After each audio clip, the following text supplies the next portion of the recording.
Walang gamot ang kamatayan, may lunas ang karamdaman. Ray Herbal Food Supplement, dito ka tatagal. Ay herbal na mabisa. Para naman yung maliit na bahay namin. Pasok po kayo. Medyo mataas tong lugar ng bahay niyo. Fifth floor. Okay. Napanood ko po yung episode nyo nung August. Naghahamonan kayo nun sa yung galing muna bago bayad. Ngayon naisip ko, ang lakas naman ng loob ni Karen na maghamon. Eh si Bitag pa yung hahamonin niya eh. Alam ko naman yung hindi pwedeng loloko-loko or manloloko ang lalapit. So hindi naman siguro siya maghahamon ng ganun. Kung hindi, reliable yung product inaalok niya sa mga may sakit. So, meron kang maintenance na iniinom sa hypertension. Isoptin po, Derap. Isoptin, ilang milligrams yun? Bali, 240 milligrams, kalahati lang po yung iniinom po every morning. Para po sa hypertension po. Nagsimula po yung high blood ko noong 2001, buntis ako nun sa bunsong anak ko. Okay. 4 months pa lang yung tiyan ko. So, nakaramdam ako noon ng pamamanhid dito, tapos masakit dito sa batok ko. Nung dinala ko sa hospital, ang BP ko po noon 160/100. Okay. So, sabi ng doktor ko, ano ko ng pre-eclampsia. After na mag-deliver ko yung bata via cesarean section noong 2002, nag-ano pa rin ako ng postnatal pre-eclampsia yun. So, they decided na i-continue ko yung gamot. Ano ba nangyari? Kasi talagang gusto ko nang tanggalin yung maintenance ko, yung isoptin ko ng 7 years. Kaya po medyo na-curious ako, sabi ko, susubukan ko. Kasi sa 7 taon ko po na pag-inom ng Verapamil, yung isoptin 240 milligrams, hindi po nawala yung hypertension ko. Talagang nararamdaman ko, oot na susuppress yung hypertension ko, bumababa ang BP ko. Pero ang sama naman lagi ng pakiramdam ko, sumasakit po lagi yung ulo ko, nagche-chest pain ako. Okay. At the same time, parang laging pati mga kalamnan ko masakit. Well, anong sinabi ng doktor mo sa'yo? Binibigyan lang po niya ako ng Mobic, yung pain reliever. Okay. Eh, parang sabi ko, hindi naman gumagaling. Bakit gano'n? Although nag-try na rin ako ng mga alternative, nag-exercise ako regularly.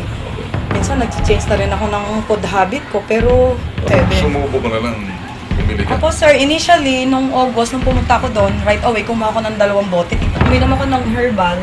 Talagang nung first week, sumakit lahat yung nag-magnify po lahat, sumakit lahat ng matindi yung ulo ko, yung dibdib ko, tapos yung mga kasukasuan ko.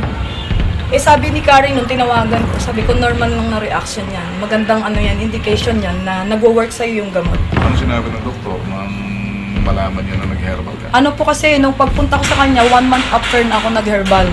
Nakita niya po kasi dun sa ko nung September 18 na normal na lahat, ang mataas lang po sa akin yung good cholesterol. Tapos negative na rin ako sa protein, which is previously na-trace nila na meron akong protein traces sa urine ko. Okay, so anong sinabi ng doktor na malaman nag-herbal ka? Hindi po siya naniniwala, sabi niya. Wala.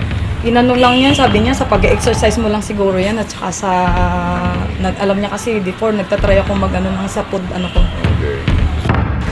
Ito po, bali iniinom ko to every morning before breakfast, 30 minutes before breakfast. Tapos sa hapon, gatong oras, 30 minutes before dinner.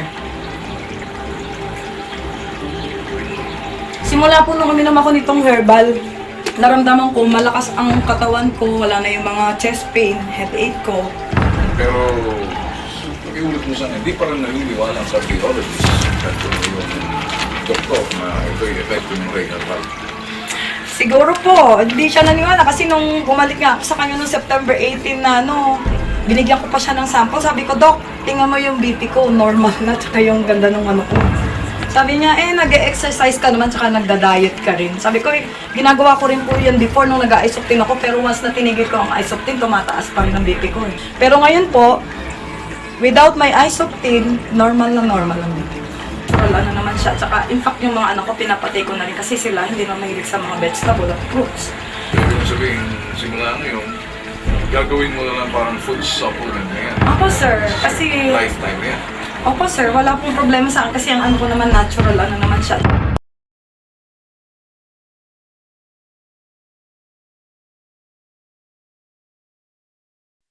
Walang gamot ang kamatayan, may lunas ang karamdaman. Ray Herbal Food Supplement, dito ka tatagal. Ay herbal na mabisa.